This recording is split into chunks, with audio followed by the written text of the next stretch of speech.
Welcome to GBK YouTube channel. నిన్న group 2 exam అనేటటువంటిది జరిగింది. ఈ గ్రూప్ 2 ఎగ్జామ్లో కానీ చూసినట్లయితే జాగ్రఫీలో దాదాపుగా 30 క్వశ్చన్లు అనేటటువంటివి ఇవ్వడం జరిగింది. ఆ 30లో వచ్చేసి మేజర్గా అంటే దాదాపు 20 పైగా వచ్చేసి ప్రశ్నలు అనేటటువంటి ఈ పుస్తకం నుంచి డైరెక్ట్గా రావడం జరిగింది. అంటే పుస్తకం నుంచి వచ్చినాయి అంటే దాని యొక్క నాణ్యత అనేటటువంటిది అది ఏ విధంగా రాస్తే ఉంటుంది, సిలబస్ ఏముంటుంది అనేటటువంటి దాని మీద ఉండాలి. అభ్యర్థులు ఈరోజు గందరగోళంలో ఉండడానికి ప్రధాన కారణాలు ఏంటంటే ఏవి పడితే అవి మార్కెట్లో వచ్చిన పుస్తకాలు, యూట్యూబ్లో అంటే వచ్చేటటువంటి ఏవైతే 1 రూపీ 2 రూపీ 5 రూపాయలకి 3 రూపాయలకి వచ్చేసి కొనుక్కోవడాలు, ఇవన్నీ కలిసి ఏమవుతుందంటే చాలామంది చదివే స్టూడెంట్స్కి ఇబ్బందికరమైన పరిస్థితి అనేటటువంటిది వస్తుంది. ఎప్పుడైనా సరే ఒక సీనియర్గా ఉండేటటువంటి ఫ్యాకల్టీ వాళ్ళ దగ్గర నుంచి సలహాలు, తర్వాత అదే రకంగా ఎట్లా ప్రిపేర్ కావాలనేటటువంటివి ఉన్నాయి. ఇవన్నీ చెప్పడం అనేటటువంటిది ఇంతకు ముందు కూడా చేశాను. ప్రతి ఎగ్జామ్లోనూ మోర్ దాన్ వచ్చేసి 75 పైగా వచ్చేసి ప్రశ్నలు అనేటటువంటి మినిమం దీని నుంచి వచ్చేసి వస్తున్నాయి. అవి ఉన్నదాన్ని వచ్చేసి చెప్పడం జరుగుతుంది, లేని దాన్ని ఏదో గ్లోరిఫై చేసి వచ్చేసి చెప్పేది ఏమి ఉండదు. కాబట్టి సరిగా చదువుకోవాలనుకునే వాడికి ఇది ఒక కరదీపికలాగా వచ్చేసి ఉపయోగపడుతుంది. నేను ఎప్పుడో చెప్తుంది, వ్యాస్ట్గా చదవాలా, పరీక్షలో లీస్ట్గా రాయాలంటే మేము లీస్ట్గా చదువుతాం, అక్కడికి పోయేతలకి ఇంకా లీస్ట్గా రాస్తాం అనే పరిస్థితి అనేటటువంటిది ఉంది. అదేవిధంగా ఆన్లైన్ కోచింగ్ కూడా వచ్చేసి అది ఏమవుతుందంటే దాని స్టాండర్డు, దాని నాణ్యత ఇవన్నీ వచ్చేసి కొంతవరకు క్షీణించిపోతూ వచ్చేస్తున్నాయి. ఏమైనా ఆఫ్లైన్ కోచింగ్ అనేటటువంటిది వచ్చేసి అభ్యర్థుల విజయానికి కారణమవుతుంది. అది కూడా మంచి ఇన్స్టిట్యూషన్, మంచి లెక్చరర్ అనేటటువంటిది కోచింగ్ ఇచ్చేటటువంటి వాటిని ఎన్నుకోవాలి. ఈరోజు పబ్లిసిటీ ప్రాపగాండాతో కానీ పోయినట్లయితే మనం కాంపిటేటివ్ ఎగ్జామ్లో వచ్చేసి చాలా వరకు విజయానికి దూరంగానే వచ్చేసి ఉంటాం. సరే, ఇప్పుడు నెక్స్ట్ మనకి ఏమడిగాడు ఈ క్వశ్చన్స్ అనేటటువంటి చూసినప్పుడు ఒకటి అనలైటికల్గా వచ్చేసి అడిగాడు, కొన్ని అప్లికేషన్స్ అనేటటువంటి కొన్ని డైరెక్ట్గా వచ్చేసి అడగడం జరిగింది, కొన్ని కొద్దిగా ఇన్డెప్త్గా కూడా వచ్చేసి అడగడం అనేటటువంటి జరిగింది. ఇప్పుడు ఈ క్రింది ఏ రైల్వే జోన్కి బిలాస్పూర్ ప్రధాన కార్యాలయం అనేటటువంటిది వచ్చేసి ఉంది అంటే ఆగ్నేయ మధ్య రైల్వేకి వచ్చేసి ఇది ప్రధానమైనటువంటి ఇదిగా ఉంది.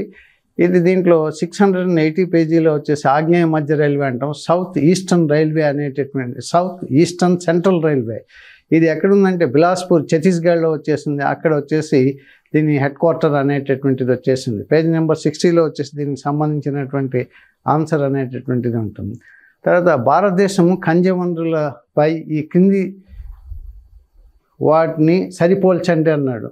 అంటే మ్యాచ్ ది ఫాలోయింగ్ అనుకోండి. అయితే ఆంధ్రప్రదేశ్ ఖనిజ వనరులపై అది రెండు ఏం చేశాడు, మ్యాచ్ అనేటటువంటి చేశాడు. పూర్వపు జిల్లాల స్థలాన్ని ఎంచుకోవడం జరిగింది. సరే, ఇక్కడ మనకి మ్యాంగనీస్ అనేటటువంటిది ఎక్కడ లభ్యమవుతుంది అనేటటువంటిది గాన చూసినట్లయితే ఈ మ్యాంగనీస్ ఇవన్నీ చూసినప్పుడు మనకి దీనికి ఆన్సర్ వచ్చేసి మ్యాంగనీస్ అనేటటువంటిది విజయనగరంలో గరివిడి అనేటటువంటి ప్రాంతంలో లభ్యమవుతుంది. అదేవిధంగా బాక్సైట్ అనేటటువంటిది విశాఖపట్నం మరియు తూర్పుగోదావరి అటవీ ప్రాంతాల్లో లభ్యమవుతుంది. అదేవిధంగా మనకి మైకా అనేటటువంటిది పూర్వపు అన్నప్పుడు నెల్లూరు ప్రాంతం గూడూరు జిల్లాలో వచ్చేసి లభ్యమవుతుంది. అది ఇప్పుడు తిరుపతిలో ఉంది. నెక్స్ట్ సున్నప్రాయ అనేటటువంటిది కడప అనేటటువంటిది జమ్మలమడుగు ఈ ప్రాంతంలో సున్నప్రాయ నిక్షేపాలు అనేటటువంటివి ఉన్నాయి. దాన్ని బేస్ చేసుకుని ఆ ప్రాంతంలో కన్నా చూసినట్లయితే మనకి విపరీతమైనటువంటి సిమెంట్ ఫ్యాక్టరీస్ అనేటటువంటి ఆ ప్రాంతాల్లో వచ్చేసి ఏర్పాటు జరగడం జరిగింది. కాబట్టి దీని ఆన్సర్ కన్నా చూసినట్లయితే మనకి ఏది ఆన్సర్ అనేటటువంటి చూస్తే 2 అనేటటువంటిది దీని ఆన్సర్ అనేటటువంటిది వచ్చేసి ఉంటుంది. కాబట్టి ఇది పేజ్ నెంబర్ 504, 505లో వచ్చేసి దీనికి ఆన్సర్ అనేటటువంటిది వచ్చేసి ఇవ్వడం అంటే దాని సమాధానాలు అనేటటువంటివి వచ్చేసి ఉన్నాయి. ఏదో పుస్తకం కరెక్ట్గా వచ్చేసి చదవాలి, పూర్తిగా విశ్లేషణాత్మకంగా ఎన్ని చెప్పినా వచ్చేసి దీని గ్రామీణ ప్రాంతం లేదు, అర్బన్ ఏరియా లేదు, అన్నీ రెండు ఒకటే.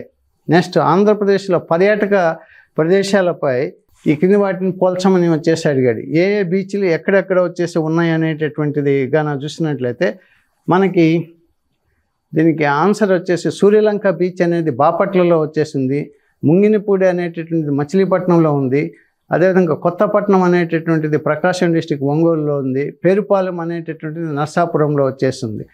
దీనికి ఆన్సర్ అనేటటువంటిది ఏదంటే వచ్చేసి 3 అనేటటువంటి ఒక్కటి ఆన్సర్ కరెక్ట్గా తెలిసిన వచ్చేసి ఇది పెట్టేయడానికి అవకాశం వచ్చేసి ఉంటుంది. నెక్స్ట్ అదేవిధంగా ఈ క్రింది వాటిని సరిపోల్చండి అన్నాడు. కొన్ని జాతులు అనేటటువంటి ఇచ్చాడు. ఆ జాతులకు సంబంధించినటువంటి ప్రాంతాలు అనేటటువంటివి వచ్చేసి ఇవ్వడం జరిగింది.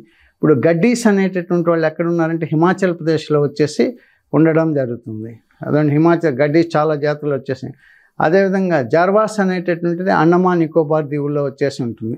కాబట్టి గడ్డీస్ అన్నప్పుడు వచ్చేసి హిమాచల్ ప్రదేశ్ 4, అదేవిధంగా బి వచ్చేసి జార్వాస్ వచ్చేసి 3, అండమాన్ నికోబార్. సంతాల్స్ అనేటటువంటి వాళ్ళు జార్ఖండ్లో ఉంటారు. బూటియాస్ అనేటటువంటి వాళ్ళు సిక్కిం. ఎలిమినేషన్ పద్ధతిలో వచ్చేసి దీన్ని మనం చేయడానికి అవకాశం వచ్చేసి ఉంటుంది. అంతా చదవనవసరం లేకపోయినా ఉన్నది కూడా చదవలేకపోయినప్పుడు ఇది 827 పేజీలో వచ్చేసి దీనికి సంబంధించిన విషయాలు వచ్చేసి ఉంటాయి. తర్వాత నెక్స్ట్ ఈ క్రింది ప్రకటనలని పరిగణించండి అన్నాడు. అంటే ఋతుపవనాలు అనేటటువంటి ప్రాథమిక పవనాల అంటే ఇది సబ్జెక్ట్ అనేటటువంటిది మనకు తెలిస్తే ఏదనేటటువంటిది తెలుస్తుంది. యాక్చువల్గా ప్రాథమిక పవనాలు అంటే ప్రైమరీ విండ్స్ అనేటటువంటి ప్రైమరీ విండ్స్ కావు ఇవి.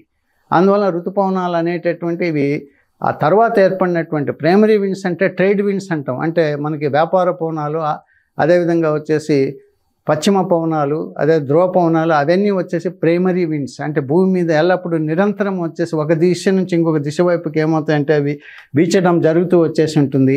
ఇవి ఆ రకంగా ఉండవు. ఇవి ఏమవుతాయంటే ఫెయిల్యూర్, అనిశ్చితమైనటువంటి. కాబట్టి ఋతుపవనాలు అనేటటువంటి ప్రాథమిక పవనాలు కావు. ఇవన్నీ ఎప్పుడు నీకు తెలుస్తాయి? ఇవన్నీ బుక్లో పెట్టాలంటే ఇంత అవుద్ది. ఇంకొకటి క్లాస్కి వచ్చానంటే అక్కడేంటంటే వచ్చేసి ఆడుండేటటువంటి వాళ్ళకు కూడా వాటి మీద అవగాహన ఉంటే పర్లా. ఇప్పుడు స్టూడెంట్ ఎన్నుకోవాల్సింది బెస్ట్ కోచ్ అంటే అదే లెక్చరర్ని వచ్చేసి ఎన్నుకోవాల్సి వచ్చేసి ఉంటుంది. తర్వాత ఋతుపవనాలు 20 డిగ్రీల నార్త్ 20 డిగ్రీల సౌత్ మధ్య వచ్చేసి ఉష్ణమండల ప్రాంతాలకు మాత్రమే పరిమితమై ఉంటాయి. ఎందుకంటే క్లైమాటిక్ జోన్స్ అనేటటువంటి కొన్ని శీతోష్ణ స్థితి మండలాలు కానీ బయోమ్స్ కానీ కొన్ని లాటిట్యూడ్స్ మధ్య వచ్చేసి వాటి యొక్క విస్తరణ అనేటటువంటి జరిగి ఉంటుంది. కాబట్టి ఉత్తర అర్ధగోళంలో కానీ దక్షిణ అర్ధగోళంలో కానీ అది 20 డిగ్రీల నుంచి అటు నార్త్ ఇటు సౌత్ వైపు వచ్చేసి ఉంటాయి. అది కరెక్టు. దేశంలోని నిమ్నోన్నతులు నైరుతి ఋతుపవనాల నుండి వచ్చే వర్షపాత విస్తరణని ప్రధానంగా వచ్చేసి ప్రభావితం చేస్తాయి. ఇది కరెక్టే. ఇది మీకు 165, 166 ఆ పేజెస్లో కానీ చూసినట్లయితే వీటికి సంబంధించినటువంటి ఆన్సర్ అనేటటువంటిది వచ్చేసి ఉంటుంది. అంటే క్లైమేట్ అనేటటువంటిది ఆ ప్రాంతంలో ఉండేటటువంటి నైసర్గిక స్వరూపాల మీద ఆధారపడి వర్షపాతం అనేటటువంటిది ఒక్కొక్క ప్రాంతంలో ఒక్కొక్క రకంగా వచ్చేసి కురవడం జరుగుతుంది. కాబట్టి దేశంలో ఉండే నిమ్నోన్నతలు ఈ నైరుతి ఋతుపవనాల నుండి వచ్చేటటువంటి వర్షపాత విస్తరణ ప్రధానంగా వచ్చేసి అవి ప్రభావితం అనేటటువంటిది వచ్చేసి చేయడం అనేటటువంటిది వచ్చేసి జరుగుతూ వచ్చేసి ఉంటుంది. కాబట్టి ఇక్కడ మనకి గాన చూసినట్లయితే ఇది ఈ రకంగా వచ్చేసి అంటే ఆన్సర్ ఏంటి? అప్పుడు మనకి 2 and 3 అనేటటువంటి వీటికి ఆన్సర్ అనేటటువంటిది కరెక్ట్ అయినటువంటిది 2 and 3 అనేటటువంటిది. అది 35కి సంబంధించినటువంటి క్వశ్చన్కి వచ్చేసి ఆన్సర్ అనేటటువంటిది అంటే 3 ఆన్సర్ అనేటటువంటిది. ఇది డీటెయిల్డ్గా మనం క్లైమేట్ కానీ చదివితే వీటికి ఆన్సర్ అనేటటువంటిది చేయొచ్చు. అందుకని నేను చెప్పేది ఏంటంటే స్టూడెంట్స్ ఆస్పిరెంట్ ఇంత టైము ఇవన్నీ వచ్చేసి ఉన్నాయి. నిరంతర ప్రక్రియ. జాబ్ వచ్చేంత వరకు చదువుకుంటూ వచ్చేసి ఉండాల్సిందే. నాలెడ్జ్ని డే బై డే డెవలప్ చేసుకోవాల్సిందే.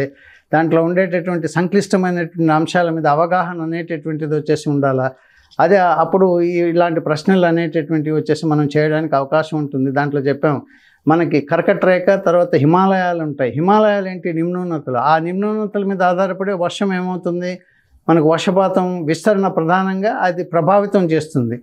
మనకి ఒకసారి ఏమో నైరుతి ఋతుపవనాలు హిమాలయాలు ఉండబట్టి అవి మళ్ళీ వెనక్కి తిరుగుతాయి. కాబట్టి అవి ఈశాన్య ఋతుపవనాలుగా వచ్చి మళ్ళీ వర్షపాతం ఇస్తుంది. కాబట్టి టోపోగ్రఫికల్ ఫీచర్స్ అంటే రిలీఫ్ ఫీచర్స్ వచ్చేసి మనకి మేజర్ రోల్గా ఉంటుంది. కాబట్టి ఆన్సర్ వచ్చేసి 3 అనేటటువంటిది దీనికి ఆన్సర్ అనేటటువంటిది వచ్చేసి ఉంటుంది. అది 35 క్వశ్చన్ అనేటటువంటిది. తర్వాత నెక్స్ట్ ఇంపార్టెంట్ అంటే నెక్స్ట్ ఇచ్చినటువంటి క్వశ్చన్ కన్నా చూసినట్లయితే సరికాని ప్రకటనను గుర్తించండి అన్నాడు. ఇప్పుడు ఆంధ్రప్రదేశ్లో లాటరైట్ నేలలు భౌగోళిక పరంగా చాలా పరిమితం. లాటరైట్ మనకు తెలిసినటువంటిది. ఎర్ర నేలలు, అల్యూవియల్ సాయిల్స్, నల్లరేగడి నేలలు ఇవి ఎక్కువగా వచ్చేసి ఉంటే మనకి లాటరైట్ సాయిల్స్ అనేటటువంటి చాలా తక్కువగా వచ్చేసి కొన్ని జిల్లాల్లో మాత్రమే అవి డిస్ట్రిబ్యూట్ అయి ఉంటాయి. అయితే ఫార్మేషన్ ఆఫ్ అంటే క్లైమేటిక్ కండిషన్స్ అనేటటువంటివి కూడా ఈ అంటే సాయిల్ ఫామ్ కావాలంటే కొన్ని పెక్యులర్ క్లైమాటిక్ కండిషన్స్ అనేటటువంటి ఉంటాయి. ఆ కండిషన్స్ మధ్యనే ఆ శిలలు అక్కడ ఉండేటటువంటి ఏవైతే వచ్చేసి భౌతిక పదార్థాలు అనేటటువంటి బాగా శిథిలమై అవేమవుతుంటే మెత్తగా ఏర్పడడం జరుగుతుంది. ఇక్కడ ఏం చెప్పాడు, అర్ధశుష్క మరియు తక్కువ వర్షపాతం ఉన్న ప్రాంతాల్లో లాటరైట్లు ఏర్పడతాయి అన్నాడు. అర్ధశుష్క అంటే సెమీ అరైడ్ అంటే ఇప్పుడు దక్కన్ ప్లాటూ కానీ ఇవన్నీ కానీ చూసినప్పుడు వచ్చేసి ఆ క్లైమేట్లో వచ్చేసి ఇవి ఏర్పడవు. అవి ఏ క్లైమేట్లో ఏర్పడతాయంటే ఎక్కువ ఆర్ద్రత అంటే హ్యూమిడ్ రీజన్స్లో హై రెయిన్ఫాల్ ఎక్కువ వర్షపాతం ఉండేటటువంటి ప్రాంతాల్లో వచ్చేసి లాటరైట్ సాయిల్స్ ఏర్పడతాయి. కాబట్టి ఇది తప్పు.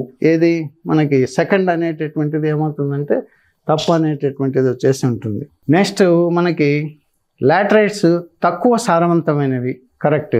ఇది ఎరుపు లేదా అదే అంటే గోధుమ ఎరుపు అంటే పసుపు ఎరుపు రంగులో వచ్చేసి ఉంటాయి అన్నాడు. అది కరెక్టే. జీడి మామిడి తోటలను పెంచడానికి లాటరైట్ సాయిల్ ఉపయోగించవచ్చు, అది కరెక్టే. కాబట్టి దీనికి సంబంధించిన 243, 244 పేజెస్లో కానీ చూసినట్లయితే ఇది ఇన్ఫర్మేషన్ దానికి సంబంధించింది. చూడండి, ఎక్కువ వర్షపాతము తేమ వేడిమి ఉన్న ప్రాంతాల్లో వాతావరణ ప్రభావం వల్ల ఈ మృత్తికలు ఏర్పడతాయి. అక్కడ ఏమి ఇచ్చాడు, అర్ధశుష్కం అంటే సెమీ అరైడ్ దక్కన్ పీఠభూమి, వర్షపాతం ఎక్కువ ఉండదు తక్కువ ఉండదు, ఒక మోస్తరుగా ఉంటుంది. అదేవిధంగా వచ్చేసి తక్కువ వర్షపాతం అన్నాడు. ఇక్కడ వర్షపాతం ఎట్టుండాలా, ఎక్కువ ఉండాలా, వేడి కూడా వచ్చేసి ఎక్కువగా వచ్చేసి ఉండాలా, తేమ ఎక్కువగా ఉండాలా. రంగు చూస్తే జేగురు రంగు నేలలు ఈ మృత్తికలు తేలికగా ఉండే పీతవర్ణం నుంచి గోధుమ ఎరుపు రంగు రాక వచ్చేసి ఉంటాయి. అదే పసుపు ఎరుపు అంటే పీతవర్ణం ఎరుపు రంగును కలిగి ఉంటాయి. ఇక్కడ పసుపు బంగాళాదుంపలు వంటి అల్లము జీడి మామిడి తోటలకు వచ్చేసి వీటిని ఉపయోగించవచ్చు. ఇక్కడ కూడా వచ్చేసి జీడి మామిడి చింత ఇట్లాంటి వాటికి ఉపయోగించడం జరుగుతుంది.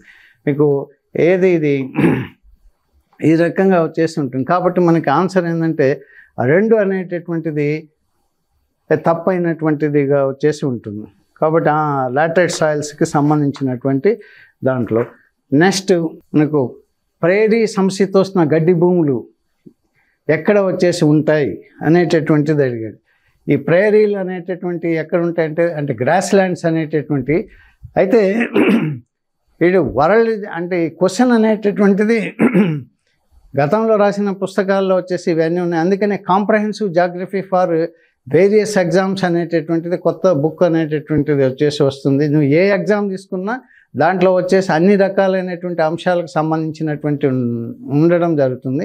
అయితే ఇక్కడ అమెరికా సంయుక్త రాష్ట్రాలు మరియు కెనడాలో వచ్చేసి నీకేమవుతాయంటే వచ్చేసి ఈ ప్రేరీలు అనేటటువంటివి వచ్చేసి ఉంటాయి. వీటిని మనం స్టెప్పీలు, వెల్డులు ఇలా రకరకాలైన పేర్లతో వివిధ దేశాల్లో సంశీతోష్ణ మండల గడ్డి భూములను వచ్చేసి పిలవడం అనేటటువంటిది వచ్చేసి జరుగుతూ వచ్చేసి ఉంటుంది. మనకి ప్రేరీలు సంశీతోష్ణ మండల గడ్డి భూములు అంటే వీటిని ప్రేరీలు సంశీతోష్ణ మండల గడ్డి భూములు అని కూడా వచ్చేసి పిలుస్తాం. టెంపరేట్ క్లైమేట్లో వచ్చేసి ఈ గడ్డి అనేటటువంటిది వచ్చేసి గడ్డి కురచగా ఉంటుంది. ఎలిఫెంట్ గ్రాస్ అని ఉంటుంది, ఏనుగు గడ్డి. ఇవి జనరల్గా కన్నా చూసినట్లయితే ఇవి ఎక్కడ ఉంటాయంటే వచ్చేసి అమెరికా సంయుక్త రాష్ట్రాలు కెనడాలో వచ్చేసి ఉంటాయి. ఇవి గోధుమ పంటకు వచ్చేసి ప్రసిద్ధి చెందినటువంటి ఇవి. నెక్స్ట్ అదే రకంగా ఇచ్చినటువంటి దాంట్లో మనకి సట్లెజ్ మరియు కాళీ నదుల మధ్య ఉన్న హిమాలయ ప్రాంతాన్ని వచ్చేసి ఏమని పిలుస్తామని వచ్చేసి పిలిచాడు. హిమాలయాల్ని మనం వర్టికల్గా వచ్చేసి ఏమవుతుందంటే డివిజన్ చేసాం. గ్రేటర్ హిమాలయాస్, ట్రాన్స్ హిమాలయాస్, మధ్య హిమాలయాలు, అదేవిధంగా శివాలిక్స్ అనేటి. అదేవిధంగా east to west, north to south అందరికీ తెలుసు. ఈస్ట్ టు వెస్ట్లో వచ్చేసి ఇది క్వశ్చన్ అనేటటువంటిది అడిగాడు. సట్లెజ్ అండ్ కాళీ నదుల మధ్య ఉన్న హిమాలయాల భాగాన్ని వచ్చేసి ఏమని పిలుస్తారు? యాక్చువల్గా సింధు నుంచి నీకు బ్రహ్మపుత్ర నది వరకు నీకు ఏమవుతాయంటే హిమాలయాలు అనేటటువంటివి విస్తరించి ఉంటాయి. ఈ మధ్యలో వచ్చేసి వివిధ నదులు వచ్చేసి ప్రవహించి వాటి భాగాలను డిఫరెంట్ నేమ్స్ ఆ ప్రాంతాల్లో పిలవడం జరుగుతుంది. ఈ సట్లెజ్ నుంచి నీకు ఈ కాళీ అనేటటువంటి నదుల మధ్య విస్తరించి ఉండేటటువంటి హిమాలయాలనే కుమయూన్ హిమాలయాస్ అని వచ్చేసి పిలుస్తాం. ఇది 130లో వచ్చేసి మీకు సట్లెజ్ కాళీ నదుల మధ్య అంటే దాదాపు నీకు గానా చూసినట్లయితే 320 కిలోమీటర్ల పొడవుతో హిమాలయాలు ఉంటాయి. వాటిని మనం కుమయూన్ హిమాలయాస్ అని వచ్చేసి పిలుస్తాం. ఆన్సర్ వచ్చేసి 4 అనేటటువంటిది. నెక్స్ట్ తూర్పు కనుమలు అదేవిధంగా వచ్చేసి ఎక్కడి నుండి ఎంతవరకు విస్తరించి వచ్చేసి ఉన్నాయి. మనకి ఈస్టర్న్ ఘాట్స్ ఉంటాయి, వెస్టర్న్ ఘాట్స్ ఉంటాయి. అదేవిధంగా మనకి డీటెయిల్డ్గా వచ్చేసి ఉండాలి. ఇప్పుడు ఫర్ ఎగ్జాంపుల్ సరే ఇది లెసన్ కాదు కాబట్టి సరే తూర్పు కనుమలు ఎక్కడి నుండి ఎంతవరకు విస్తరించి ఉన్నాయంటే దీనికి ఆన్సర్ మహానది లోయ నుండి నీలగిరి వరకు. మనకి వెస్టర్న్ ఘాట్స్ ఈస్టర్న్ ఘాట్స్ ఎక్కడ కలుస్తాయి, నీలగిరి అన్నాం. కాబట్టి అంతవరకు వచ్చేసి విస్తరించి ఉంటాయి. ఎక్కడి నుంచి మహానది లోయ నుంచి నీకు విస్తరించి ఉండడం జరుగుతుంది. 143 పేజీలో వచ్చేసి తూర్పు కనుమలు, అంటే ఈ కనుమలు అంటే ఆడ తూర్పు కనుమలు అని ఉంటుంది. ఉత్తరాన మహానదిలో నుంచి నీకేమవుతుందంటే దక్షిణాన నీలగిరిల వరకు వచ్చేసి విస్తరించి ఉండడం జరుగుతుంది. దీనికి ఆన్సర్ వచ్చేసి మహానదిలో నుండి నీలగిరి వరకు ఉండేటటువంటిది. నెక్స్ట్ ఈ కింది వానలో ఏ నది ధువంధార జలపాతాన్ని వచ్చేసి ఏర్పరుస్తుంది అనేటటువంటిది ఉంది. ఈ నదులు అనేటటువంటి అనేక జలపాతాలను వచ్చేసి అవి ప్రవహించేటప్పుడు ఆయా ప్రాంతాల్లో ఏర్పరచడం జరుగుతుంది. అందులో మనకి ఇక్కడ కన్నా చూసినట్లయితే ఈ ధువంధార జలపాతాన్ని నర్మదా రివర్ అనేటటువంటిది వచ్చేసి ఏర్పరచడం జరిగింది. ఇది కూడా వచ్చేసి మనకి 203 పేజీలో కన్నా చూసినట్లయితే ఈ నదిపై గల జలపాతాల గురించి ఇచ్చాము. దాంట్లో ధువంధార అనేటటువంటిది జలపాతం అనేటటువంటిది, దీన్ని క్లౌడ్ ఆఫ్ మిస్ట్ అని కూడా వచ్చేసి పిలవడం జరుగుతుంది. నెక్స్ట్ ఈ కింది వాటిలో ఏ పర్వతాలు నవీన ముడత పర్వతాలు? మనకి జనరల్గా చూసినప్పుడు నవీనమైనటువంటి ముడత పర్వతాలు అంటే ఒక హిమాలయాసే కాదు, వరల్డ్లో నవీనమైనటువంటి అతిపెద్ద ముడత పర్వతాలు అనేటటువంటివి వచ్చేసి ఉన్నాయి. ఆ పర్వతాలలో ఇచ్చాడు. ఈడ హిమాలయాలు కనపడలేదంటే హిమాలయాలు ఒకటే కాదు కదా, వరల్డ్ అన్నప్పుడు వరల్డ్ జాగ్రఫీ, ఇండియా అంటే ఇండియా జాగ్రఫీ, ఏపీ అన్నప్పుడు ఏపీ. అపలైచియన్ అనేటటువంటిది అది చాలా ప్రాచీనమైనటువంటి ముడత పర్వతం. ఆరావళిలు ఇండియాలో ఉన్నాయి, అవి ప్రాచీనమైన ముడత పర్వతాలు. ఆల్ప్స్ అనేటటువంటిది యూరప్లో వచ్చేసి ఉన్నాయి, అవి నవీనమైనటువంటి ముడత పర్వతాలు. యురల్స్ అనేటటువంటివి వచ్చేసి ఇవి ఇటు యూరప్ ఆసియా ఖండాల మధ్య వచ్చేసి రష్యా ప్రాంతంలో వచ్చేసి ఉన్నాయి, ఇవి కూడా ప్రాచీనమైన ముడత పర్వతాలే. ఆల్ప్స్ పర్వతాలు అనేటటువంటి దీనికి ఆన్సర్ అనేటటువంటిది. ఇది మీకు పేజీ నెంబర్ 35. వరల్డ్ జాగ్రఫీ అనేటటువంటిది కాన్సెప్ట్స్ అండి. అదేవిధంగా దానికి కాస్త అనలైటికల్గా మనం వింటే అది ఈజీగా ఉంటుంది. మనకి వరల్డ్ జాగ్రఫీ కాదు, మనం ఎత్తుకోవడంతోనే నదులు ఇండియన్ జాగ్రఫీ, అది కూడా ఏంటి ఫిజికల్ జాగ్రఫీ కాదు, నదులు ఎక్కడ పుడతాయి అది బాగా ఈజీగా ఉంటుంది కదా. ఏడ పుడుతుంది, ఏడ కలుస్తుంది, ఇక్కడ ఇవి ఉన్నాయి అంటే మనకి ఏదైతే కష్టంగా ఉంటుందో ముందు వాటిని నేర్చుకొని తర్వాత ఈజీగా ఉండే వాటిని నేర్చుకోవాలి. కానీ ఇప్పుడు రివర్స్, ఏదైతే ఈజీగా ఉండదో అదే చదువుకుంటున్నప్పుడు ఇలాంటి అంటే కొన్ని క్వశ్చన్లు ఇచ్చినప్పుడు రాయలేకపోవడానికి అభ్యర్థికి ఏంటంటే అదే అన్నమాట. సరే ఇక్కడ ఇదండి, ఇక్కడ ప్రపంచంలో ముఖ్యమైన పర్వత శ్రేణులన్నీ ముడత పర్వతాలు చెందినటువంటి వీటిలో నవీన ముడత పర్వతాల్లో ఇది హిమాలయాలు ఉన్నాయి, ఆల్ప్స్ పర్వతాలు ఉన్నాయి, రాకీలు ఉన్నాయి, ఆండీస్ ఉన్నాయి. ఆల్ప్స్ పర్వతాలు అది 35 పేజీలో వచ్చేసి మీకు కనిపిస్తుంది. తర్వాత కింది వాటిని సరిపోల్చండి అన్నాడు. అంటే ఇక్కడ మనం గమనించాల్సినటువంటి అంశం ఏంటంటే అర్బనైజేషన్లో వచ్చేసి క్లాసిఫికేషన్ అనేటటువంటిది వచ్చేసి చూసినట్లయితే మనకి కొన్ని నగరాలు కొన్ని రకాలైనటువంటి ప్రక్రియల చేత వచ్చేసి ఏర్పడడం జరుగుతుంది. అలా ఏర్పడేటటువంటి వాటిల్లో కన్నా చూసినట్లయితే ఇప్పుడు మనకి ఫర్ ఎగ్జాంపుల్ హైదరాబాద్ దాన్ని అడ్మినిస్ట్రేటివ్ సిటీ అని వచ్చేసి పిలుస్తాం. సికింద్రాబాద్ ఉంది, దాన్ని కంటోన్మెంట్ అని వచ్చేసి పిలుస్తాం. అదే రక్షణ దళ సైనిక. అదేవిధంగా ఇక్కడ గనుల త్రవ్వక పట్టణం ఏదంటే అంకలేశ్వర్. ఇక్కడంతా వచ్చేసి ఈ ఆయిల్ డ్రిల్లింగ్ ఇవన్నీ వచ్చేసి జరుగుతూ వచ్చేసి ఉంటాయి. తర్వాత పారిశ్రామిక పట్టణం ఏదంటే వచ్చేసి ఇండస్ట్రియల్ ఏరియా ఏంటంటే జంషెడ్పూర్ అనేటటువంటిది పారిశ్రామిక పట్టణం. అదేవిధంగా వచ్చేసి పరిపాలనా పట్టణం ఏదంటే వచ్చేసి గాంధీనగర్. అదేవిధంగా రక్షణ దళ సైనిక ప్రదేశ పట్టణం ఏంటంటే ఉదంపూర్ అనేటటువంటిది వచ్చేసింది. కాబట్టి దీనికి ఆన్సర్గా చూసినట్లయితే 2 అనేటటువంటిది దీని ఆన్సర్ అనేటటువంటిది వచ్చేసి ఉంటుంది. సెకండ్ మనకి నూనె గింజల పంటలలో రబీ పంటగా మాత్రమే వచ్చేసి పండించడం జరుగుతుంది. మిగతాయి కూడా పండించినా రబీ మాత్రమే పండించేటటువంటిది ఏదంటే వచ్చేసి మనకి వేరుశనగ, అది ఎప్పుడైనా వేస్తారు అంటే రబీ ఖరీఫ్. దీంట్లో పొద్దుతిరుగుడు, నువ్వులు ఇవన్నీ ఉన్నాయి. ఒక ఆవాలు మాత్రమే వచ్చేసి ఏమవుతుందంటే అది నీకు రబీ కాలంలోనే వేస్తారు. కాబట్టి దానికి రెఫరెన్స్ మీకు 548లో స్పెసిఫిక్గా అది మెన్షన్ అనేటటువంటి చేయబడి వచ్చేసింది. నెక్స్ట్ 19వ శతాబ్దపు ప్రథమార్థంలో భారతదేశంలో ఏ ప్రాంతంలో తేయాకు తోటల పెంపకాన్ని వచ్చేసి ప్రారంభించడం అనేటటువంటిది వచ్చేసి జరిగింది అనేటటువంటిది చూసినప్పుడు ఇది బ్రహ్మపుత్ర లోయ ప్రాంతం అనేటటువంటిది ఉంది. ఇది కింది వాటిని సరిపోల్చండి అని వచ్చేస్తుంది. ఇక్కడ మనకి ల్యాండ్ ఫార్మ్స్ అనేటటువంటిది ఒక సబ్జెక్ట్ ఉంది. ల్యాండ్ ఫార్మ్స్ అంటే వచ్చేసి భూస్వరూపాలు అనేటటువంటి వాడు ఏమడిగాడు, మేజర్ ల్యాండ్ ఫార్మ్స్ అన్నాడు. ల్యాండ్ ఫార్మ్స్ అన్నప్పుడు వాటిని అంటే ప్రాథమికమైనటువంటి భూస్వరూపాలు, second order, first order land forms, second order land forms, third order land forms అనేటటువంటివి ఉన్నాయి. వాటన్నిటిని ప్రధాన భూస్వరూపాలుగా మనం పేర్కొనడం జరిగింది. అయితే వాటిల్లో చూసినప్పుడు డెల్టాలు అనేటటువంటి దేని చర్య వల్ల ఏర్పడతాయంటే మనకి ప్రవహించేటటువంటి నీరు వల్ల వచ్చేసి డెల్టాలు అనేటటువంటి ఏర్పడతాయి. ప్రవహించేటటువంటి నీరు అంటే అది. నెక్స్ట్ సర్క్యూస్ అంటాం. ఆ సర్క్యూస్ అనేటటువంటి దేని వల్ల ఏర్పడతాయి అంటే హిమనీ నదాల వల్ల వచ్చేసి ఏర్పడతాయి. హిమనీ నదాలు ప్రవహించేటప్పుడు ఏమవుతుందంటే అర్ధచంద్రాకారంలో ఏర్పడినటువంటి గుంతలని, లోతట్టు ప్రాంతాలను సర్క్యూల్ అని వచ్చేసి పిలుస్తాం. వీటిని కోరీలు అని కూడా వచ్చేసి పిలవడం జరుగుతుంది. ఒక్కొక్క దేశంలో ఒక్కొక్క పేరుతో పిలుస్తారు. కాబట్టి వచ్చేసి ఈ సర్క్యూస్ అనేటటువంటి దేంతో ఏర్పడతాయంటే హిమనీ నదాల వల్ల ఏర్పడడం జరుగుతుంది. కాబట్టి 3 కరెక్ట్, 4 కరెక్ట్. ఇంకా ఆన్సర్ ఇదే. నెక్స్ట్ వచ్చేసి క్లిఫ్ అనేటటువంటిది ఉంటుంది. తరంగాలు మరియు ప్రవాహాలు. సముద్ర తీర ప్రాంతంలో ఉండేటటువంటి శిలలు ఏమవుతాయి, నిరంతరం వీచేటటువంటి తరంగాల యొక్క ప్రభావం వల్ల మెత్తటి అన్ని కొట్టుకుపోయి మిగిలినటువంటి ఏమవుతాయంటే మిగిలిపోయి వచ్చేసి ఉంటాయి. అలాంటి వాటిని వచ్చేసి మనం క్లిఫ్ అని వచ్చేసి పిలుస్తాం. మిగతా క్లిఫ్ అంటే సముద్రంలోకి కొండ చొచ్చుకొని పోయి ఉంటుంది. దానికి అటువైపు ఇటువైపు నీళ్లు ముందుకు వచ్చి ఉంటాయి. మనకి క్లిఫ్ ఎలా ఉంటుందో ఆ రకంగా వచ్చేసి కింద డౌన్గా ఉంటాయి, పైనేమో ఎత్తుగా వచ్చేసి ఈ రకంగా వచ్చేసి ఉంటుంది. కొండ ఏమో చొచ్చుకొని పోయి ఉంటుంది వాటర్ లేక్ వచ్చేసి. ఇప్పుడు మనకి డాల్ఫిన్ నోస్ అనేటటువంటిది ఒక సీ క్లిఫ్. ఇది కూడా వచ్చేసి మీకు ఈ 55, 62, 69, 83 పేజెస్గా చూసినట్లయితే ఇవి ఉంటాయి. ఒకే దాంట్లో ఇవ్వడు, అన్నీ చదివా. ఇప్పుడు ఎందుకు అలా చేస్తున్నాడంటే వీడు మనకి ఏదో డిగ్రీ ఎగ్జామ్ అయితే ఏదో 4 క్వశ్చన్లు చదువుకోపోయి రాయొచ్చు అని, ఈ మొత్తం సిలబస్ అంతా చాలా వరకు కవర్ చేయాలన్నప్పుడు దాంట్లో ఒకటి దీంట్లో ఒకటి ఇట్ట తీసి ఇవ్వడం జరుగుతుంది. అన్నిటి మీద అవగాహన ఉన్నవాడే రావాలనే ఉద్దేశంతో వచ్చేసి ఇలాంటి ప్రశ్నలు అనేటటువంటివి ఉంటాయి. కాబట్టి దీన్ని సర్క్యూస్ అనేటటువంటి హిమగర్తాలు అని వచ్చేసి పిలుస్తాం. ఇది దీనికి సంబంధించింది. నెక్స్ట్ క్లిఫ్ అంటే వచ్చేసి తరంగాలు మరియు ప్రవాహాల వల్ల అవి ఏర్పడడం జరుగుతుంది. తర్వాత ఇసుక దిబ్బలు అనేటటువంటి పవనాల వల్ల వచ్చేసి ఏర్పడడం అనేటటువంటిది వచ్చేసి జరుగుతుంది.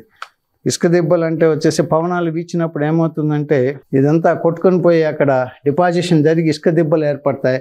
ఆ ఇసుక దిబ్బలు కూడా మళ్ళీ కొట్టకపోయి వేరే ప్రాంతంలో నిక్షేపణ అనేటటువంటిది జరుగుతూ ఉంటుంది. కాబట్టి ఆన్సర్ వచ్చేసి మనకి 4 అనేటటువంటిది ఆన్సర్ అనేటటువంటిది వచ్చేసి ఉంటుంది.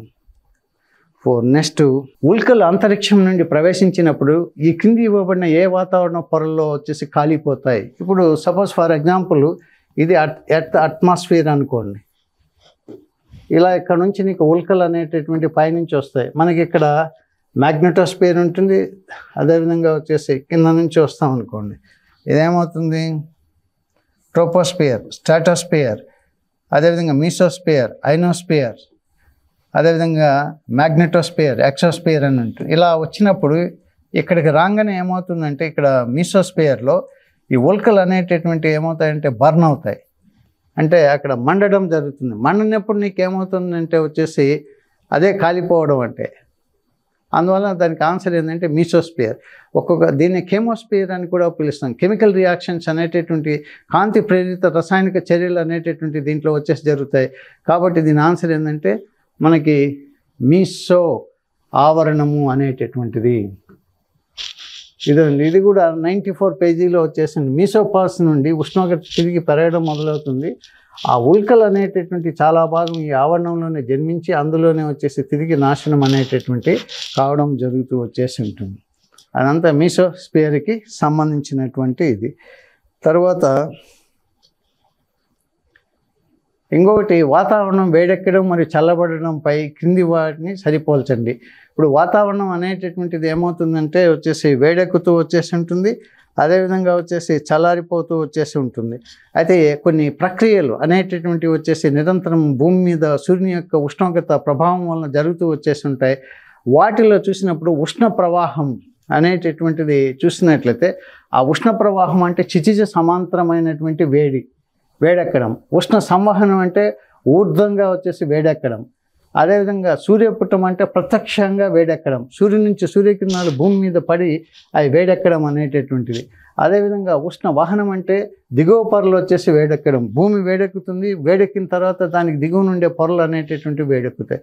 దీనికి ఆన్సర్ వచ్చేసి 1, 2, 3, 4 అనేటటువంటిది దీని ఆన్సర్. అంటే ఇవన్నీ జనరల్గా కనుక చూసినట్లయితే అందరికీ అవగాహన అనేటటువంటిది వచ్చేసి ఒకటి ఉండాలా. ఏంది క్లైమేట్, వాటి మీద కొంత అవగాహన అనేటటువంటిది ఉన్నప్పుడు ఇది ఈజీగా వచ్చేసి మనం చేయడానికి అవకాశం వచ్చేసి ఉంటుంది. ఖండచలన సిద్ధాంతం అనేటటువంటిది ఉంది, continental drift theory. World geography, Indian geography అంటే పోద్ది కదా, సిలబస్ ఇవ్వడము, ఆ సిలబస్లో కొన్నేమో పెట్టడం, కొన్నేమో తీయడం. అభ్యర్థులు ఇవన్నీ అడగలే అనుకోవడం, ఎందుకు వరల్డ్ జాగ్రఫీని మెన్షన్ చేస్తే సరిపోతుంది. అడేమన్నా కాంటినెంటల్ డ్రిఫ్ట్ థియరీ అని ఇచ్చాడు, ప్లేట్ టెక్టానిక్ థియరీ ఇచ్చాడు, ఐసోస్టర్స్, ఇట్లా రకరకాలైనటువంటి వచ్చేసింది. దీన్ని బట్టి చూస్తే అన్నీ చదవాల్సిందే. అన్నీ చదవాలన్నప్పుడు టైం ఎక్కువ తీసుకుంటుంది, పుస్తకాలు కూడా పెద్ద పెద్దవి వచ్చేసి ఉండడం జరుగుతుంది. ఇవన్నిటిని దృష్టిలో పెట్టుకుని అభ్యర్థి వచ్చేసి కాంపిటేటివ్ ఎగ్జామ్లో నేను వెనకబడ్డానికి కారణాలు ఎత్తుక్కోవాలి, కానీ వేరే వాడు సాధించిన కారణాలు నీవు ఫాలో అయితే వచ్చేసి ఉండదు. డోంట్ టేక్ బ్లడీ డెసిషన్ అంటే ఇవన్నీ మనం వేరే వాళ్ళ నుంచి అనుకరణ ఏమి చేయనవసరం లేదు. ముందు సబ్జెక్ట్ మీద మీకు ఒక మంచి అవగాహన, మంచి అనాలిసిస్ చేసేటటువంటి శక్తిని మీరు సంపాదించండి. మీరు కాంపిటేటివ్ ఎగ్జామ్లో వచ్చేసి సక్సెస్ కావడం జరుగుతుంది. నేను సక్సెస్ అయ్యాను, నేను 10 మందికి కోచింగ్ ఇస్తే సక్సెస్ కానేటటువంటిది అది అరుదుగా జరుగుతుంది.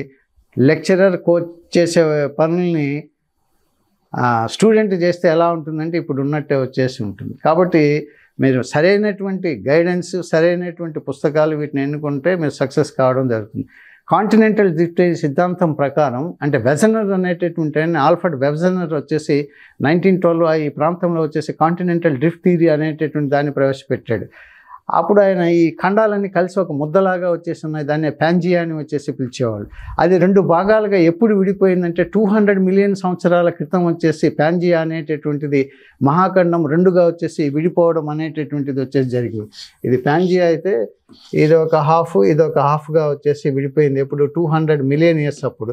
ఇక్కడ ఏమి ఇచ్చాడు 150 మిలియన్ ఇయర్స్ అన్నాడు, అంటే ఇది తప్పు.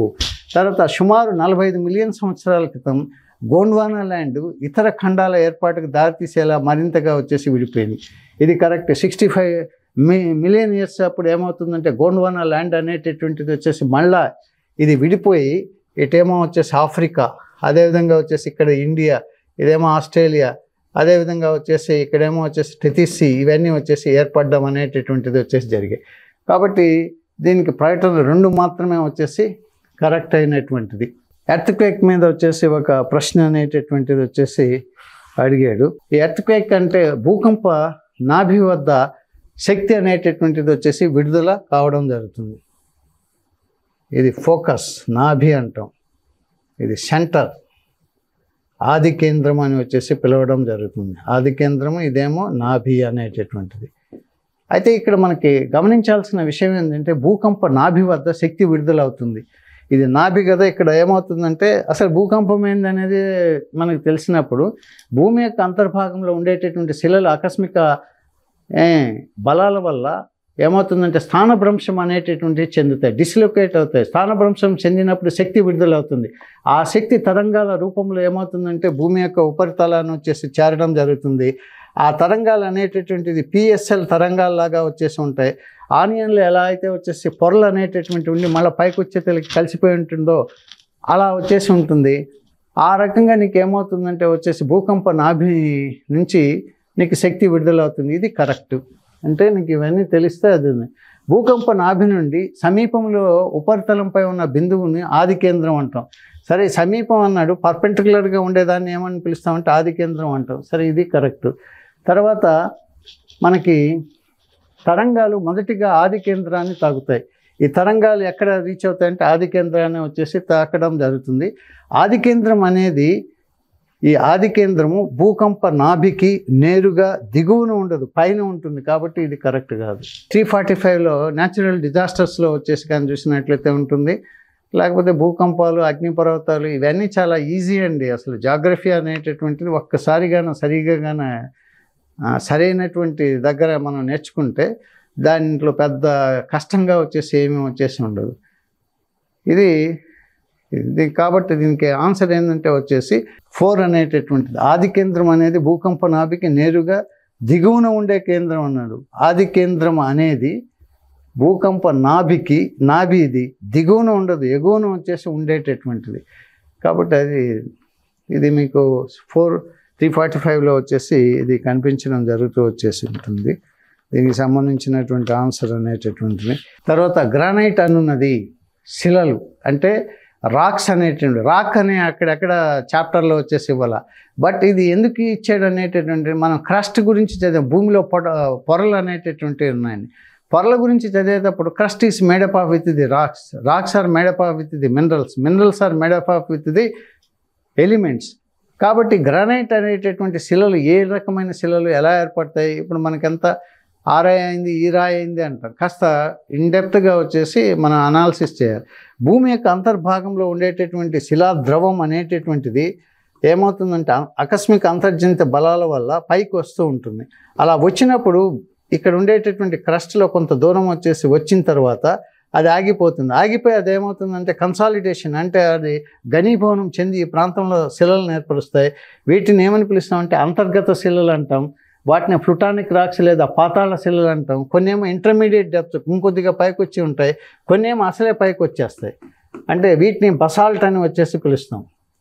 ఈ కింద ఉండేటటువంటిదే గ్రానైట్. కాబట్టి దాన్ని ఏమని పిలుస్తామంటే అంతర్గత అగ్నిశిల, అంటే శిలా ద్రవం చేత వచ్చేసి ఏర్పడింది. కాబట్టి అది దానికి ఆన్సర్ అనేటటువంటిది, అంటే 2 ఆన్సర్ అనేటటువంటి ఇదండి. ఇది మీకు ఇదండి అంతర్గమ శిలలు అనే హెడ్డింగ్లో వచ్చేసి ఈ మాగ్మా అనేటటువంటిది ఆ శిలలకు చొచ్చుకుని పోయి ఘనీభవించడం వల్ల ఏర్పడతాయి.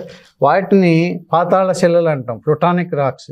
అవి మాగ్మా కింద ఉంది కాబట్టి మాగ్మా నెమ్మదిగా వచ్చేసి సాలిడిఫై రాక్స్ ఏర్పడతాయి. వాటిలో గ్రానైట్ అనేటటువంటిది ఇది 25-26 పేజెస్లో వచ్చేసి దానికి సంబంధించినటువంటి ఇది వచ్చేసి ఉంటుంది.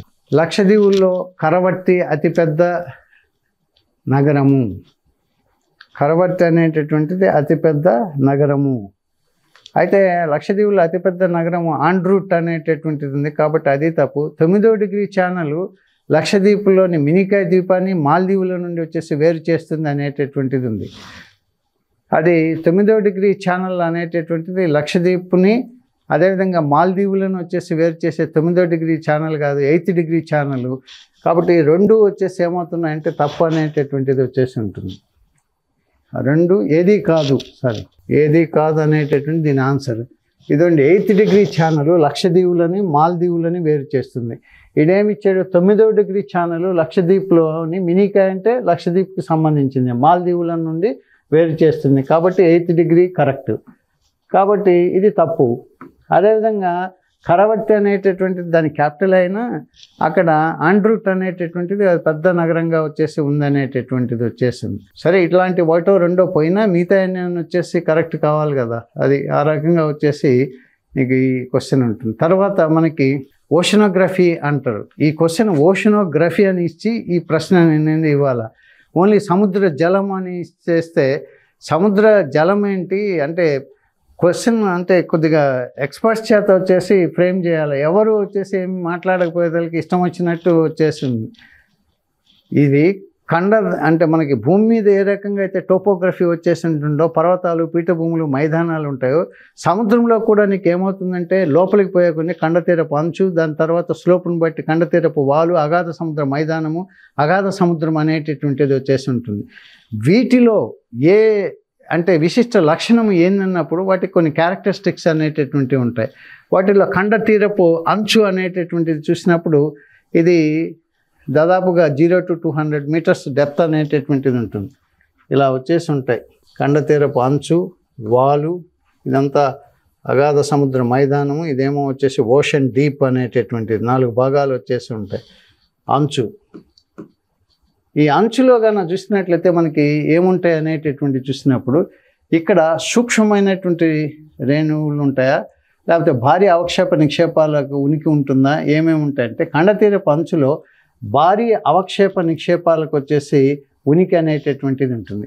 ఎందుకంటే ఖండ భాగాల మీద ఉండేటటువంటి నదులు కానీ, హిమనీ నదాలు కానీ, పవనాలు కానీ అవి తీసుకువచ్చేటటువంటి అవక్షేపాలని సముద్ర తీర ప్రాంతంలో వచ్చేసి ఏమవుతుందంటే ఎంతవరకు నిక్షేపణ చేస్తాయంటే ఖండతీరపు అంచులో వచ్చేసి నీకు భారీగా వచ్చేసి నిక్షేపణ అనేటటువంటిది జరగడం జరుగుతుంది. తర్వాత వాలు అనేటటువంటిది ఉంది. వాలు అంటే ఏంటంటే ఇంకా సూక్ష్మమైనటువంటి రేణువులతో కూడినటువంటి అవక్షేపాల ఉనికి అనేటటువంటిది వచ్చేసి ఉంటుంది. పెద్ద పెద్ద బండరాళ్ళు అవన్నీ 7 దాకా రావు, 7 దాకానే వచ్చేసి వస్తాయి. ఆ తర్వాత అగాధ సముద్రం వచ్చేసి ఉంటుంది, ఓషన్ డీప్, అగాధ సముద్ర మైదానం.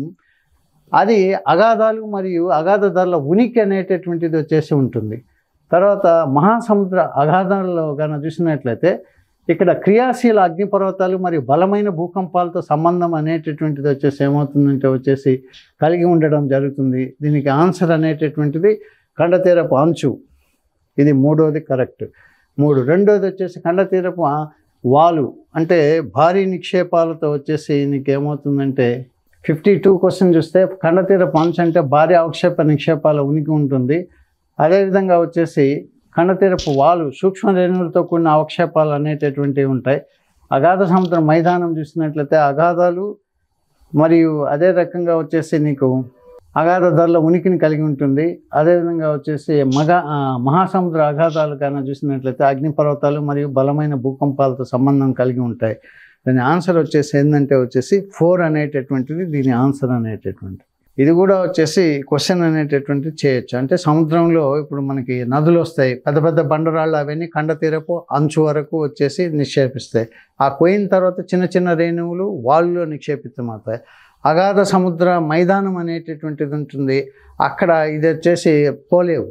కాబట్టి సముద్రజనిత అంటే terrestrial deposits restricted to up to continental slope only. అంటే ఖండతీరపు అవక్షేపాలు అనేటటువంటి ఖండంలో ఉండేటటువంటి అవక్షేపాలు ఖండతీరపు వాల్ వరకు మాత్రమే నిక్షేపితమై వచ్చేసి ఉండడం జరుగుతుంది. అది దాని ఆన్సర్ అనేటటువంటి. నెక్స్ట్, కింది వాటి లవణీయత ప్రకారం తగ్గుతున్న క్రమంలో కింది వాటి వనరుల సరైన క్రమాన్ని వచ్చేసి రాయమన్నారు. ఇది యాక్చువల్గా లవణీయత అనేటటువంటిది వచ్చేసి ఉంటుంది. లవణీయత అంటే ఒక సముద్రంలో లేదా ఒక మామూలుగా 1 లీటర్ నీటిని కానీ తీసుకున్నట్లయితే దాంట్లో ఉండేటటువంటి లవణాల శాతాన్ని లవణీయత అని వచ్చేసి పిలుస్తాం. ప్రపంచంలో కానీ చూసినట్లయితే ఈ లవణీయత వరుస క్రమం ఎలా ఉంది తగ్గేటటువంటి దాన్ని అన్నాడు. లేక్ వాన్ అనేటటువంటిది ఉంటుంది. ఇక్కడ 330 వచ్చేసి నీకు ఏమవుతుందంటే ఈ సాల్ట్ అనేటటువంటిది వచ్చేసి ఉంటుంది. అదేవిధంగా వచ్చేసి నీకు డెడ్ సీ ఉంది, అక్కడ 240 వచ్చేసి ఉంటుంది. అదేవిధంగా గ్రేట్ సాల్ట్ లేక్ ఉంది, అక్కడ 220 వచ్చేసి ఉంటుంది. కాబట్టి తగ్గుతూ వచ్చేసి పోయేటటువంటి చూసినట్లయితే ఇది కరెక్ట్ అనేటటువంటిది. ఆంధ్రప్రదేశ్లో APIIC industrial infrastructure corporation limited అభివృద్ధి చేసిన ఈ కింది పారిశ్రామిక క్లస్టర్లని సరిపోల్చండి అన్నాడు. ఎక్కడెక్కడ ఏటిని అభివృద్ధి పరిచారు అనేటటువంటిది. ఇక్కడ గాన చూసినట్లయితే మనకి చిత్తూరు ప్రాంతంలోని గండ్రాజుపల్లిలో వచ్చేసి పట్టు మరియు వస్త్రాలు అనేటటువంటిది. కడప ప్రాంతంలో కొప్పర్తిలో ఇంజనీరింగ్ అనేటటువంటిది. విశాఖపట్నం వద్ద మాకావారిపాలెంలో అల్యూమినియం ఇది. మచిలీపట్నంలో వచ్చేసి నగలు. అంటే డైరెక్ట్గా వచ్చేసి చేసేది 1 ఆన్సర్. మనకి ఇక్కడ మీరు 665లో చూసినట్లయితే aluminium and general engineering Mukkavaripalem Visakhapatnam, engineering cluster Erraguntla Kadapa, వజ్రాల పార్క్ మచిలీపట్నం. దీన్ని బట్టి మిగతా మనం ఈజీగా చేయడానికి అవకాశం ఉంటుంది. కాబట్టి ఇండస్ట్రీస్లో వచ్చేసి దీనికి సంబంధించినటువంటి భారతదేశంలో మొట్టమొదటి సిమెంట్ కర్మాగారం 1904లో ఎక్కడ స్థాపించబడిందంటే మన దేశంలో మొట్టమొదటి సిమెంట్ 1904లో చెన్నైలో వచ్చేసి స్థాపించడం అనేటటువంటిది జరిగింది. మీరు పేజీ నెంబర్ వచ్చి 640లో వచ్చేసి దీని ఆన్సర్ అనేటటువంటిది వచ్చేసి ఉంటుంది. తర్వాత నెక్స్ట్, కింది రాష్ట్రాల్లో ఏది హజీరా, విజయపూర్, అదేవిధంగా జగదీష్పూర్ గ్యాస్ పైప్ లైన్తో అనుసంధానించబడలేదు అన్నాడు. ఇక్కడ ఈ హజీరా అనేది గుజరాత్లో ఉంది, విజయపూర్ అనేటటువంటిది మధ్యప్రదేశ్లో ఉంది, జగదీష్పూర్ ఉత్తరప్రదేశ్లో ఉంది, ఇది మహారాష్ట్రలో వచ్చేసి ఉంటుంది. ఇదండి మీకు మ్యాప్ అనేటటువంటిది. దీంట్లో ఇది జగదీష్పూర్, అదేవిధంగా విజయపూర్, అదేవిధంగా వచ్చేసి ఈ ప్రాంతంలో వచ్చేసి మీకు ఇది ఉంటుంది. ఇదేమో గుజరాత్, ఇదేమో వచ్చేసి మధ్యప్రదేశ్, ఇదేమో ఉత్తరప్రదేశ్. కాబట్టి మహారాష్ట్రతో దానికి ఏ రకమైన సంబంధం అనేటటువంటిది వచ్చేసి లేదు. ఆన్సర్ వచ్చేసి ఏదంటే మహారాష్ట్ర. మ్యాప్లు ఇచ్చినప్పుడు కూడా మ్యాప్ని కూడా కొద్దిగా చూసుకోవాలి. అక్కడ హెచ్బీజే పైప్ లైన్ ఉంది, దానికి సంబంధించి ఇంకా కొత్త కొత్త పైప్ లైన్లు అనేటటువంటి రావడం జరిగింది. ఇవి గ్యాస్ మరియు పెట్రోలియం వచ్చేసి ఏమవుతాయంటే ఒక ప్రాంతం నుంచి మరొక ప్రాంతానికి సులభంగా రవాణా చేసేటటువంటి వాటిని ఈ పైప్ లైన్స్ అంటాం, వాటిని ట్రంక్ పైప్ లైన్స్ అనేటటువంటి. నెక్స్ట్, ఋతుపవనాలకు ముందు పడే మామిడి జల్లులు కోస్తా తీర ప్రాంతంలో సాధారణంగా వచ్చేసి కురుస్తాయి. అయితే అవి ఎక్కడ కురుస్తాయంటే పశ్చిమ తీరంలో వచ్చేసి కురవడం జరుగుతుంది మనకి. కాబట్టి తమిళనాడు లేదు, ఆంధ్రప్రదేశ్ లేదు అనేటటువంటిది గుర్తు రావాలి. అదేవిధంగా గుజరాత్ పశ్చిమ తీరమే, కర్ణాటక కూడా వెస్ట్ కోస్టే. అయితే మన కర్ణాటకలో వచ్చేసి ఇవి కురుస్తుంది. దీని ఆన్సర్ వచ్చేసి 1 అనేటటువంటిది. కర్ణాటక, కేరళ ప్రాంతాల్లో వచ్చేసి కురిచే వాటిని మ్యాంగో షవర్స్ అని పిలుస్తాం. భారతదేశంలో చాలా లోతైన నల్ల నేలలు ఇక్కడ కనిపిస్తాయి. భారతదేశంలో ఈ బ్లాక్ కాటన్ సాయిల్స్లో లోతు అనేటటువంటి ప్రతి సాయిల్కి లోతు ఉంటుంది. అత్యంత లోతైనటువంటి సాయిల్స్ కానీ చూసినట్లయితే మీకు తెలిసినటువంటిదే అలివియల్ సాయిల్స్ అనేటటువంటి చాలా లోతు అనేటటువంటిది వచ్చేసి కలిగి ఉండడం జరుగుతూ వచ్చేసి ఉంటుంది. ఎందుకంటే అవి లోతైనటువంటి గార్జెస్ లోతైనటువంటి వాటిలో వచ్చేసి ఏర్పడ్డాయి. టెథిస్ మహాసముద్రంలో నిక్షేపణ అనేటువంటిది. అయితే ఇక్కడ లోతైన నల్ల నేలలు ఎక్కడ కనిపిస్తాయి అన్నాడు. అంటే మనకి మాగ్మా అనేటటువంటిది అంటే మనకి ఎక్కడ బయటకు వచ్చిందంటే మొట్టమొదటిసారిగా మహారాష్ట్రలో బుల్దానా అనేటటువంటి ప్రాంతంలో వచ్చేసి మాగ్మా బయటకు రావడం జరిగింది. వచ్చి అది భారీ ఎత్తున వచ్చేసి ఏమవుతుందంటే వచ్చేసి విస్తరణ అనేటటువంటి జరిగి అక్కడ అయిపోయిన తర్వాత అక్కడ నీకు ఏమవుతుందంటే శిలలు శైథిల్యం చెంది నేలలు అనేటటువంటి ఏర్పడి ఉంటాయి. కాబట్టి దక్కన్ పీఠభూమి యొక్క పశ్చిమ భాగము అంటే మనకి పశ్చిమాన ఏముంది, ఇండియా అనేటటువంటిది వచ్చేసి ఇలా వచ్చేసి ఉంటే మనకి వెస్ట్రన్ సైడ్ ఏముంటుంది, ఇది మహారాష్ట్ర, గుజరాత్ ఈ ప్రాంతాలు ఉన్నాయి. కాబట్టి ఇక్కడ నీకు ఫస్ట్ జరిగింది కాబట్టి ఈ ప్రాంతంలో భారీ ఎత్తున వచ్చేసి ఈ సాయిల్స్ అనేటటువంటి ఏర్పడి ఉంటాయి. కాబట్టి దక్కన్ పీఠభూమి యొక్క పశ్చిమ భాగం అనేటటువంటిది కొన్ని అవగాహన అనేటటువంటిది ఉండాలి.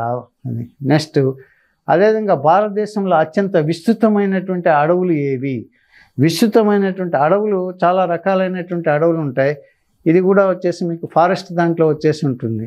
వీటిలో మనకి ఉష్ణమండల సతత హరితారణ్యాలు, సతత హరితారణ్యాలు ఇండియాలో వచ్చేసి ఎక్కువ శాతంలో లేవు. అదేవిధంగా పాక్షిక సతత హరితారణ్యాలు అవి కూడా వచ్చేసి లేవు.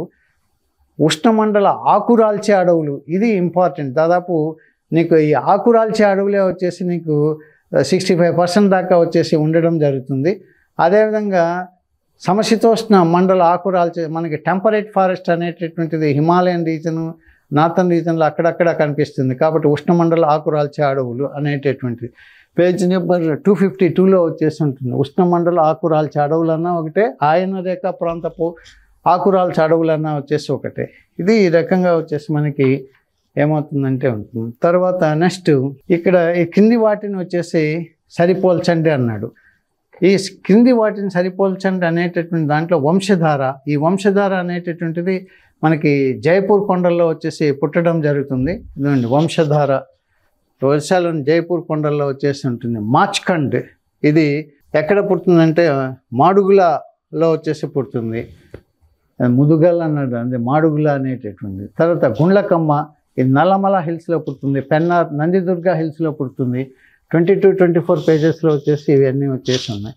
అంటే దీని ఆన్సర్ కానీ మనం కానీ గమనించినట్లయితే ఏది దాని ఆన్సర్ అనేటటువంటిది వచ్చేసి చూసినట్లయితే ఇది 1 వంశధార, 3 మాచ్ఖండ్, 4 ఇది ఆన్సర్.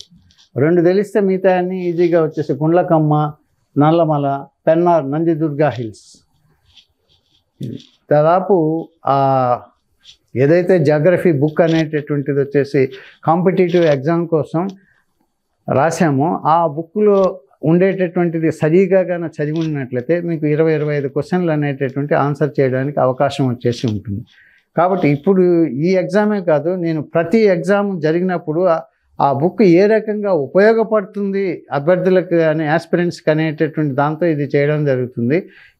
అంతేగాని దీనివల్ల ఏదో సాధించేది ఏమి వచ్చేసి ఏమి ఉండదు. నాకు పర్సనల్గా స్టూడెంట్స్ అనేటటువంటి వాళ్ళు ఎవరో ఒకరు ఉంటారు కదా, బుక్స్ రాయడం అనేటటువంటిది మానేయాలనేటటువంటిది కూడా ఉన్నప్పటికీ ఎందుకు రాస్తున్నానంటే ఏదో గ్రామీణ ప్రాంతాల్లో ఉండేటటువంటి వాళ్ళకి కొంత లబ్ధి జరుగుతుంది అనేటటువంటి ఉద్దేశంతో వచ్చేసి రాయడం జరుగుతుంది. అయితే మీకు ఒక చిన్న విషయం ఏంటంటే ఇటీవల కాంపిటేటివ్ ఎగ్జామ్కి జరిగే అయినా లేటెస్ట్ డేటా అంటారు. లేటెస్ట్ డేటా అంటే ఆ రోజుగా ఉండే డేటా వచ్చేసి రాదు. ఎకనామిక్ సర్వేనో ఏదో ఒకటి ఉన్నప్పుడు ఆ రాసినప్పుడు ఆ బుక్ అప్పుడు వచ్చినప్పుడు ఆ డేటాను వచ్చేసి ఇవ్వడం జరుగుతుంది. డేటాను తర్వాత మార్పులను అన్నింటినీ మనం సంగ్రహించుకునేటటువంటి స్థితిలో ఉండాలి, కానీ వాటికి కూడా ఇంకా డిపెండెంట్గా ఉండి ఎవడన్నా ఇస్తాడనేటటువంటిది వచ్చేసింది. మరి ఎట్లా ఎగ్జామ్కి ప్రిపేర్ అవుతున్నారంటే ఆ రకంగా వచ్చేసి ఉంటుంది. ఇప్పుడు 2 years అయిందనుకోండి, ఇప్పుడు వచ్చినటువంటి బుక్ అదే ఉంటుంది, డేటా ఉండదు కదా, వేరేది వచ్చేసి వస్తుంది. దాన్ని మనం అడాప్ట్ చేసుకోవాలా. ఆల్మోస్ట్ ఆల్ ఈ పుస్తకం వలన మీకు చాలా వరకు అంటే కొన్ని బాగా చదివినటువంటి వాళ్ళకి మంచి లబ్ధి అనేటటువంటి జరగడం జరిగింది. ఫ్యూచర్లో కూడా వచ్చేసి నీకు ఏమవుతుందంటే ఈ జాగ్రఫీ మీద ఆన్లైన్ క్లాసెస్ అనేటటువంటి, అదే రకంగా మంచి ప్రశ్నల నిధి అనేటటువంటిది వచ్చేసి మీకు అందించడం జరుగుతుంది. మీరు ₹5, ₹10, ₹30, ₹30, ₹40 ఆన్లైన్ వచ్చేసి తీసుకోకండి, అదైతే వాస్తవం. ఎందుకంటే ఏదో ఒకటి 40 కట్టాడు, ఏదో ₹40 ఏం చెప్తాడని వాడికి ఇన్నర్ థాట్ ఉంటుంది. కాబట్టి వాడు ఏం చెప్తాడు, ఇప్పుడు నీకు టైం వేస్టు, వాడికి డబ్బు వస్తుంది, నీకు డబ్బు పోయేదేమో ₹40 కదా అనుకుంటావు. కానీ ఇట్లాంటివన్నీ ఇంకొక దగ్గర 400 ఉంటాయి, అమ్మ అంతా అంటాడు. నీకు ఏదైనా వచ్చేసి నువ్వేమో ఆవగింజంత పెట్టి గుమ్మడికాయ అంత పోస్ట్ కొట్టాలంటే వీలు అనేటటువంటిది ఉండదు. ఎక్స్పర్ట్స్ కానీ అదే ఒక చండాలంగా వచ్చేసి తయారైంది ఇప్పుడు ఆన్లైన్ క్లాసెస్ అనేటటువంటి. ₹1, ₹1.5 దాని బదులు వ్యవస్థలను నాశనం చేయడం అనేది, దాని దేనికైనా ఒకటి వచ్చేసి ఉంటుంది. కాబట్టి మీరు ఏదో చీప్గా వస్తుందని మీరు కానీ పోతే చీప్ లిక్కర్ లాగానే తయారైపోతారు. కాబట్టి ఇక్కడ ఏమవుతుందంటే వచ్చేసి మనం ఫస్ట్ అభ్యర్థులు కాంపిటేటివ్ ఎగ్జామ్లో ఒక మంచి బుక్, అదేవిధంగా మంచి లెక్చరర్ అంటే కోచ్ని వచ్చేసి ఎంచుకోవాల్సి ఉంటుంది. అది ఎవరైతే ఎంచుకోగలరో వాళ్ళు ఆ సబ్జెక్టులో బ్రహ్మాండంగా వచ్చేసి రాణించడానికి అవకాశం ఉంటుంది. పబ్లిసిటీ, ప్రాపగాండా అనేటటువంటి అంశాలు నిన్ను ఏం చేస్తాయంటే నువ్వు వాటికి ప్రభావితం అవుతున్నావు, కానీ నువ్వు ప్రభావితం కావాల్సినటువంటి దాన్ని మర్చిపోతున్నావు. కాబట్టి ఇవన్నీ మనం సీనియర్ లెక్చరర్స్ కానీ వాళ్ళని అడిగి వచ్చేసి చేసుకోవాలి. అంతేగాని ఫలాని పుస్తకంలో ఉన్నాయి ఏంది, ఇప్పుడు మొన్న బిడ్ బ్యాంకులు ఎన్ని వచ్చాయి అవన్నీ. నేను అందుకని చెప్తాను, బాబు బిడ్ బ్యాంకులు వద్దురా, ముందు సబ్జెక్ట్ చదవండి అనేటటువంటి చెప్తే ఎవడు సబ్జెక్ట్ కానీ అవన్నీ ఏం లే, ఏదో వచ్చేస్తుంది. బిడ్ బ్యాంకులో వచ్చే పని అయితే 10వ తరగతితో రాసేస్తాడు వాడి గన ఇచ్చేస్తే. కాబట్టి మీరు కాస్త అనాలిసిస్ అంటే బాగా వచ్చేసి విశ్లేషించి బాగా రాసి రాబోయేటటువంటి కాంపిటేటివ్ ఎగ్జామ్లో సక్సెస్ అనేటువంటి కావడానికి అవకాశం ఉంటుంది. మ్యాక్సిమం వచ్చేసి మీకు 50-60 మార్కులు కానీ వచ్చినట్లయితే దీంట్లో సక్సెస్ అనేటటువంటిది మెయిన్స్కి వచ్చేసి సక్సెస్ కావడం జరుగుతుంది. ఆల్రెడీ వచ్చేసి Group 1 రాసేవాళ్ళు కూడా దీన్ని రాసే ఉంటారు. అయితే ఇప్పుడు మళ్ళీ మనకి ఏమవుతుందంటే మెయిన్స్ వస్తుంది. మెయిన్స్లో కూడా ఇవన్నీ వచ్చేసి 1లో వచ్చేసి ప్రిలిమినరీలో మెయిన్స్ ఇవన్నీ కలిసి ఉంటాయి కాబట్టి ఇది ఒక అడ్వాంటేజ్. ఇప్పుడు మళ్ళీ మనం కానీ బాగా ప్రిపేర్ అయితే రేపు మెయిన్స్కి వచ్చినప్పుడు కూడా మెయిన్స్ అనేటటువంటిది వచ్చేసి రాయడానికి వీలవుతుంది. I wish you all the best.